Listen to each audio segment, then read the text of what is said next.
അപ്പം നമ്മൾ ഇന്നൊരു ഇരുന്നിടെയാണ് നമ്മൾ ഋതുവിന് ചോറെടുക്കാൻ വേണ്ടി പോയപ്പെടുത്തതാണ്. അപ്പോൾ പോണ വഴി തന്നെ രാവിലെ ഇഡ്ഡലിയും അതുപോലെ തന്നെ ചായയും കൂടെ കുടിച്ചിട്ടുണ്ടായിരുന്നേ. ഇത് നമ്മൾ വീട്ടിൽ നിന്ന് തന്നെ ഉണ്ടായിക്കൊണ്ട് പോയതാണ്. പിന്നെ ഈ ഒരു പായസം കൊടുത്തിട്ടുണ്ടായിരുന്നേ. പായസം ആണ് പാൽച്ചോറ്.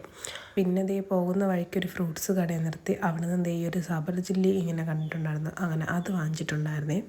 പിന്നെ ഈ ഒരു കടല അതും വാങ്ങിച്ചിട്ടുണ്ടായിരുന്നു. അങ്ങനെ അതും കഴിച്ച് എന്നിട്ട് നമ്മൾ കന്യാകുമാരിയിലോട്ടാണ് പോയത്. അപ്പോൾ അവിടെ എത്തിയപ്പോഴത്തേക്ക് ഇങ്ങനെ ഈ തണ്ണിമത്തനും അതുപോലെ ഈ ഒരു ചോക്കോ ബാർ പിന്നെ ഈ പഞ്ഞിമിഠായി ഇതൊക്കെ പണ്ടത്തെ ഒരു ഓർമ്മയ്ക്ക് വേണ്ടി വാങ്ങിച്ചാണ് ഈ പഞ്ഞിമിഠായി.